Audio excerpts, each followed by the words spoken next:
अस्सलामुअलैकुम and welcome back to another video. आज की वीडियो में आप लोगों के साथ शेयर करूंगी कि किस तरह से मैं अपना डेली रूटीन मैनेज करती हूँ जब गेस्ट घर पर आए हुए हों, और सारे घर के जो काम काज हैं वो किस तरह से मैनेज करती हूँ। तो यहाँ पे जो आज का व्लॉग जो है वो वीकेंड व्लॉग था। अपलोड तो मैं वीकेंड के वीकडेज़ में कर रही हूँ, लेकिन ये वीकेंड पे शूट किया था। तो उस दिन बच्चे भी घर पे थे और गेस्ट भी थे, तो किस तरह से मैंने ये सब मैं मैनेज किया और विदाउट हेल्पर। तो चलिए आज का व्लॉग शुरू करते हैं। उस व्लॉग में हम शेयर करेंगे कि किस तरह से आप स्ट्रेस फ्री होकर सारे काम कर सकते हैं। तो यहाँ पे सुबह सुबह मैंने अपने लिए ये मैंने भिगो के रखा हुआ था रात भर में चिया सीड्स, और उसके बाद मैंने इसके अंदर लेमन जूस ऐड किया और बस इसको मैंने पी लिया। और यहाँ पे मैंने सबसे पहले बाकी जो गेस्ट वगैरह हैं ना, उनको गेस्ट एक्चुअली इन लॉज़ हैं, पेरेंट्स इन लॉ, तो उनके लिए सास ससुर ही हैं। बहुत ज़्यादा गेस्ट वगैरह कोई नहीं है, सास ससुर ही हैं। तो उनको नाश्ता वगैरह दे दिया था और उसके बाद बच्चों को भी मैंने नाश्ता दे दिया था। अभी एंड में मैं अपना नाश्ता बना रही थी। और यहाँ पे मैं अपने लिए ऑमलेट एज़ यूजुअल जो आजकल मैं बना रही हूँ। पहले कुछ टाइम मैंने ओवरनाइट ओट्स खाए, उससे मेरा भी दिल भर गया था। तो अभी मैं आजकल अपने लिए बना रही हूँ ऑमलेट बनाती हूँ ढेर सारी वेजिटेबल्स डाल के, और इसके अंदर थोड़ा सा नमक मिर्च कम था तो वो मैंने ऊपर से छिड़क लिया था। और इसमें अंडे जाएंगे, एक अंडा जो है उसकी जर्दी भी है और एक सिर्फ सफ़ेद, दो सफ़ेदियाँ हैं। तो बस इसको अच्छे से फेंट लेंगे और बस इसको मैं रेडी कर लूँगी। और बाकी गेस्ट वगैरह को तो नाश्ता जो है वो दे दिया था।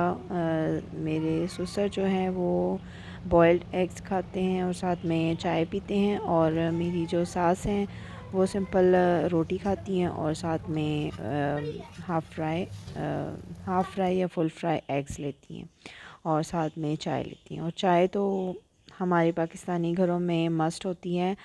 एक्चुअली डाइटिशियंस तो ये बोलते हैं कि चाय को नाश्ते के साथ नहीं लेना चाहिए, क्योंकि जब हम अंडा खा रहे होते हैं ना, तो इसके अंदर काफ़ी सारे जो न्यूट्रिएंट्स होते हैं वो चाय की वजह से हमारे सेल्स में एब्ज़ॉर्ब नहीं हो पाते। तो इस वजह से चाय जो है वो खाने के साथ नहीं, खाने के 1 घंटा बाद लेनी चाहिए। तो मैंने अभी आप अपना ऑमलेट रेडी कर लिया है, और साथ में ये जो आप देख रहे हैं ये मेयोनीज़ है, और मेयोनीज़ मैं थोड़ी सी बिल्कुल ऐड करती हूँ, टीस्पून। ये भी थोड़ी सी ज़्यादा डल गई है, सिर्फ टीस्पून ही डालती हूँ। उससे ना बिलीव मी ये गेम चेंजर है। जिस तरह से खाने का ना बिल्कुल ये ऑमलेट वगैरह वैसे बग़ैर ब्रेड के या बग़ैर किसी चीज़ के खाना जो है वो काफ़ी मुश्किल होता है। तो जब आप थोड़ी सी इसके अंदर ये मेयोनीज़ ऐड कर लेते हैं ना, ये मैं आप लोगों को दिखाऊंगी कौन सी वाली मेयोनीज़ है। ये इसका येलो पैकेट है, तो ये वाला बहुत इसका ज़बरदस्त सा टेस्ट है। मेरे बच्चों को भी ये बहुत पसंद है। तो थोड़ा सा इसको ना एज़ अ टेस्ट मेकर आप यूज़ कर सकते हैं, ज़्यादा नहीं यूज़ करना। तो बस ये किचन की ये हालत देख सकते हैं। मैंने ये फ्रूट्स जो है ना, साथ ही साथ मैंने फ्रूट्स जो है वो विनेगर में वाले पानी में बेकिंग सोडा और विनेगर वाले पानी में डाल के रख दिया था।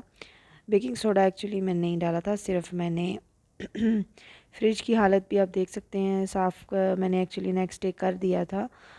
अभी ये पिछले दिन का व्लॉग है, तो मैंने नेक्स्ट डे साफ़ कर दिया था। और किचन की जो मैंने अभी आप लोगों को हालत दिखाई है ना, तो मैंने अपने हस्बैंड से रिक्वेस्ट की थी कि प्लीज़ मैंने अभी खाना बनाना है, तो आप किचन की ये हालत देख लें, तो प्लीज़ मुझे किचन साफ़ कर दें। तो वो लकीली बहुत ही आराम से मान गए थे और उन्होंने किचन साफ़ कर दिया था। किचन के बर्तन धो दिए थे एक्चुअली, और उन्होंने बर्तन धो दिए थे, तो फिर मेरे लिए काफ़ी काम आसान हो गया था। और फिर मैंने अपने बाकी काम स्टार्ट कर दिए थे। एक्चुअली मैं थोड़ा सा दाल बनाई थी, तो उसके साथ फिर मैंने सोचा कि ये गोश्त भी मैंने मंगवाया था, वीक में एक दफ़ा मंगा लेते हैं और 2 वीक तक मतलब वो चल जाता है। अगर इस तरह से मैनेज कर लेते हैं, अगर वो ख़त्म हो जाए गोश्त तो फिर और मंगवा लेते हैं, 2 वीक के लिए 3 वीक के लिए चल जाता है। तो इसको फिर मैं पैकेट्स में डाल के फ्रीज़ कर लेती हूँ। ये एक्चुअली फ़िलहाल जो आप देख रहे हैं ना, ये बीफ है और साथ में थोड़ा कीमा है। मैंने कुछ दिन पहले ही मंगवाया था ज़्यादा गोश्त, मटन भी था उसमें, थोड़ा चिकन भी मैंने मंगवा लिया था और वो मैंने पहले फ्रीज़ कर चुकी हूँ। ये एक्चुअली उस टाइम नहीं मिला था, अब्बू से मैं मंगवाती हूँ, एक जगह से बहुत अच्छा गोश्त मिल जाता है, तो नहीं मिला था तो फिर अब्बू नेक्स्ट डे जाके फिर ये बीफ़ ले आए थे। तो मैंने बीफ़ का सोचा था कि बीफ़ का पुलाव बना लूँगी और साथ में जो है वो मैंने दाल बनाई थी, चना दाल, और जो मैंने कीमा मंगवाया था फ्रेश ही कीमा, उसी से मैंने सोचा था कि मैं सीख कबाब बना लूँगी। तो बस टाइम मेरे पास कम था, क्योंकि नाश्ता भी लेट ही किया था, फिर उसके बाद थोड़ा नाश्ता हल्का ही करते हैं, तो इस वजह से फिर भूख भी जल्दी लग जाती है। तो ये अल्लाह का शुक्र है कि मेरे कुकर का जो रबर है ना वो ठीक हो गया है, वरना तो मुझे बीफ को गलाने में ही 3-4 घंटे लग जाते थे। तो बस मेरी दाल भी 5 मिनट के अंदर ही गल के तैयार हो गई थी। बस मैंने कुकर बंद किया और 5 मिनट में मेरी जो चना दाल है वो रेडी हो गई थी। रात भर मैंने इसको भिगो के रखा था और फिर उसके बाद मैंने बीफ जो है ना वो पुलाव के लिए बीफ को गलाने के लिए रख दिया था, और साथ ही साथ जब मैंने बीफ को गलाने के लिए रखा था तो जल्दी जल्दी से मैंने बोला कि मैं कबाब रेडी कर लेती हूँ। तो इसमें मैंने प्याज, थोड़ा सा टमाटर, सब्ज़ मिर्च और इसमें ब्रेड वगैरह डाल के, पहले अंडा भी अभी मैंने ऐड किया है, तो इसको मैं अच्छी तरह से चॉपर में डाल के मैं चॉप कर लूँगी। साथ ही साथ स्पाइसेस भी डाल लूँगी। इनको पहले चॉपर में डाल के चॉप करना बहुत ज़रूरी है। जगह अगर हम सब चीज़ों को ही इकट्ठे ही मिक्स कर लेंगे ना, कीमा भी और सारे प्याज वगैरह, तो वो बहुत अच्छे से इसके अंदर उसके बड़े बड़े पीसेस होते हैं, जो टमाटर प्याज वगैरह के, तो वो अच्छे नहीं लगते। पहले मैंने टमाटर प्याज और सब्ज़ मिर्च वगैरह को डाल के अच्छे से चॉप कर लिया है, फिर मैंने कीमा ऐड किया है और मैंने इसके अंदर 2 से 3 टेबल स्पून इसमें कॉर्नफ्लोर भी ऐड किया है। मैं एक्चुअली बेसन ऐड करती हूँ, तो बेसन नहीं था तो फिर कॉर्नफ्लोर पड़ा था, तो वही मैंने इसमें ऐड कर दिया, उससे बाइंडिंग बहुत अच्छी हो जाती है। और फिर इसके अलावा मैंने इसमें 2 ब्रेड के स्लाइसेस भी ऐड किए थे और बस गोश्त मेरा 10 या 15 मिनट में गल के रेडी हो गया था, क्योंकि ये फ़्रेश लाए थे। फ्रीज़र वाला हो तो थोड़ा सा 5 मिनट और कुकर में उसको लगाना पड़ता है। तो बस 15 मिनट में ही रेडी हो गया था कुकर में। सबसे पहले मैंने दाल बना ली थी, उसको बना के मैंने साइड पे रख दिया, फिर मैंने गोश्त को गलाया और फिर मैंने पुलाव बनाने की तैयारी शुरू की, और साथ ही साथ फिर मैंने ये जो कबाब का मसाला था बना के मैंने साइड पे रखा था। फिर थोड़ी देर के लिए बस फिर मैंने कबाब सीखें ली और उसके ऊपर ये मैंने कबाब बना के लगाए, और साथ ही साथ जब मेरा चावल के लिए मैंने गोश्त की बुनाई कर रही थी तो साथ ही साथ मैंने कबाब भी फ्राई करना शुरू कर दिए थे। और इसके चावल के लिए मैंने जो प्याज को फ्राई किया और बस उसमें मैंने गोश्त की बुनाई की, और बस फिर उसमें पानी वगैरह डाल के और मैंने चावल डाल दिए, और बस ये सारी चीज़ें जी। हमारी सलाद भी मैंने साथ ही साथ काट लिया था, और बस ये चावल भी हमारे रेडी हो गए हैं। और शीट मैंने बच्चे लोगों को बोला कि आप लोग जल्दी से बर्तन वगैरह रख दें, तो बच्चों ने सारे बर्तन वगैरह रख दिए थे। तो ये मेरे बेटा जो सलार है उसने और बड़े बेटे ने, दोनों ने मिलके शीट लगा दी, बर्तन वगैरह सेट कर दिए, और बस उसके बाद जो है वो खाना वगैरह खाया। और फिर दोबारा से हस्बैंड जो है ना उनकी हेल्प मैंने ली, और मैंने उनको बोला कि आप बर्तन धो दे, बल्कि एक्चुअली उन्होंने खुद ही बोला था कि मैं बर्तन धो देता हूँ। तो उन्होंने ब्रेकफास्ट में भी बर्तन धो दिए थे और फिर लंच के बाद भी बर्तन जो है माशाल्लाह से हस्बैंड ने धो दिए थे। क्योंकि हेल्पर भी नहीं थी तो मैंने खाना वगैरह बनाया था, तो मैं काफ़ी थक चुकी थी। बस उसके बाद अभी यहाँ पे बच्चों के साथ थोड़ा सा मैं एक्टिविटीज़ बच्चों को करा रही थी। तो यहाँ पे ये जो रोप होती है ना फलांगने वाली, तो उसको मैंने स्ट्रेट सीधा करके रख दिया था, और मैंने इनको बोला कि आप इसके ऊपर ऊपर ऊपर आप लोगों ने इसके ऊपर सीधा चलना है। तो बड़े एक्साइटेड हो गए थे कि अच्छी गेम लग रही है। तो बस फिर ये इन्होंने ऊपर ऊपर दोनों काफ़ी देर तक इसके ऊपर ऊपर चले और ये इस तरह से डिफरेंट तरीक़ों से इन्होंने थोड़ा सा इस तरह से खेला।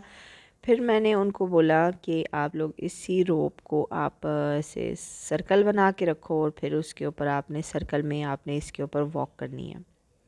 तो वो सर्कल इस तरह, ये रोप जो है ना थोड़ा सा इसका फुल स्ट्रेट वाला सर्कल नहीं बन रहा, स्ट्रेट आई मीन सही सर्कल नहीं बन रहा था।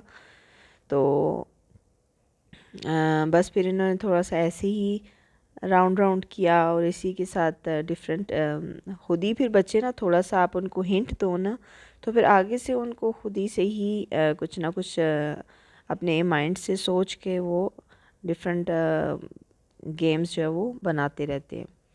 तो बस फिर इन्होंने सर्कल इस तरह से बनाने की कोशिश की तो सर्कल नहीं बन रहा था, सही से सर्कल नहीं बन रहा था, ये देख सकते हैं आप। थोड़ा सा इन्होंने ऐसे ही इसके ऊपर ट्राई किया, बस फिर ये रोप लांघने की कोशिश कर रहा था। तो इस तरह से ना घर में ही कुछ डिफरेंट चीज़ें जो होती हैं ना उनके साथ, बच्चों के साथ आप काफ़ी सारी एक्टिविटीज़ कर सकते हैं। बस फिर मैंने अपने बड़े बेटे को बोला कि आप रोप को ऐसे गोल गोल इसका घुमाओ और छोटा वाला जो है ना वो उस पर जंप करेगा, लेकिन वो भी उनसे नहीं हो पाया। फिर मैंने रोप को बोला कि आप इसको इस तरह ज़िग ज़ैग रखो, फिर उन्होंने ज़िग ज़ैग रखा और इसके ऊपर आप लोगों ने जंप करके जाना है। तो ये बहुत मज़े की एक्टिविटी थी। इस तरह से ज़िग ज़ैग में इन्होंने रोप को रख दिया और बस फिर इन्होंने इसके ऊपर जंप करके जाना है। तो इस तरह ये जो एक्टिविटीज़ है ना, इस तरह से बच्चों का फोकस बहुत अच्छा होता है, उन कंसंट्रेशन उनकी बहुत अच्छी हो जाती है। बस थोड़ी देर रोप के साथ उन्होंने खेला और उसके बाद फिर मैंने इनको बोला कि आप ले आएँ अपना कोई भी रफ़ कॉपीज़ होती हैं पुरानी, पिछले साल की इनकी पड़ी हुई थी काफ़ी सारी, तो वो मैंने उनको डिस्कार्ड नहीं किया था, मैंने बस रख ली थी क्योंकि उनमें काफ़ी सारे पेजेस थे।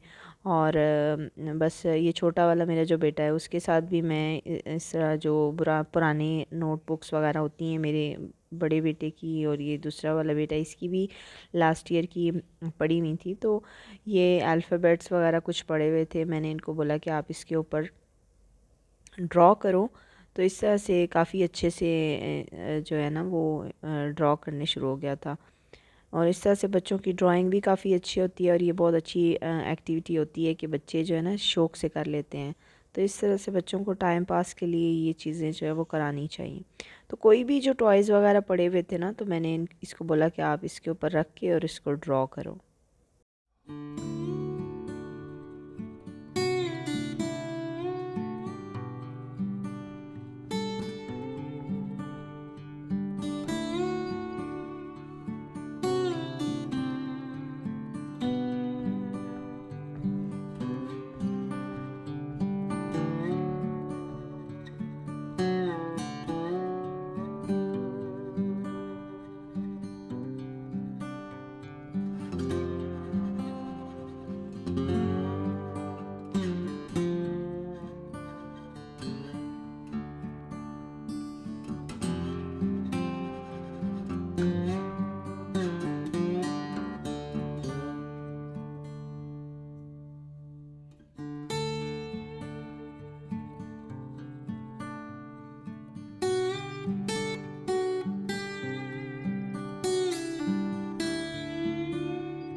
कोई भी चीज़ें इधर उधर जो भी पड़ी हुई थी, ये जो कैचर होता है कपड़ों पे लगाने वाला, तो उसको उठा के ले आया, बस उसके ऊपर ड्रॉ कर रहा था।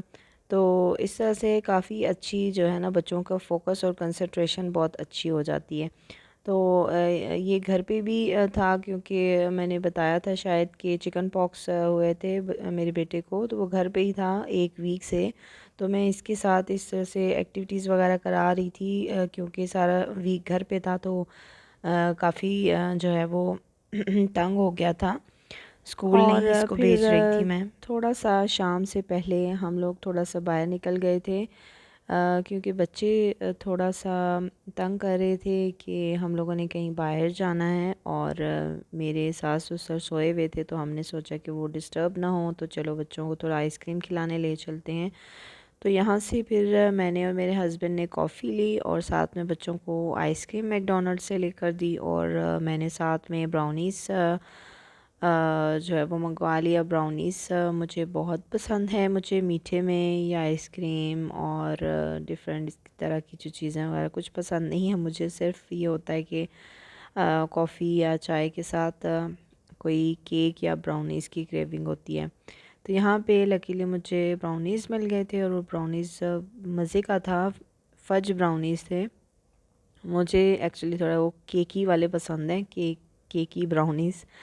तो लेकिन ये भी बहुत मज़े के थे, और बस ये काफ़ी हैवी भी था, तो इसको खाने के बाद मैंने रात को खाना नहीं खाया था। शाम को ही हम लोग गए थे। कॉफ़ी भी मैंने बड़ा वाला कैपुचिनो कॉफ़ी का बड़ा वाला लार्ज कप लिया था। तो बस ये ब्राउनीज़ मेरे हस्बैंड ने एक अपने लिए ऑर्डर किया था और एक मेरे लिए, लेकिन उन्होंने तो थोड़ा ही खाया था। फिर बच्चों को भी कुछ मैंने चखाया, तो काफ़ी ये मज़े का था, और लेकिन ये बहुत हैवी था। तो बस यही था मेरा आज का व्लॉग। तो उम्मीद है कि आपको पसंद आया होगा। अगर आपको मेरी वीडियो अच्छी लगी है तो इसे लाइक कीजिए। अगर आप चैनल पर नए हैं तो चैनल को सब्सक्राइब कीजिए, ताकि मेरी हर नई आने वाली वीडियो आप तक पहुंच सके। और आप लोगों को मेरी वीडियो कैसी लगी है मुझे कमेंट्स में ज़रूर बताइएगा। और बस यही थी मेरी आज की वीडियो। अल्लाह हाफिज़।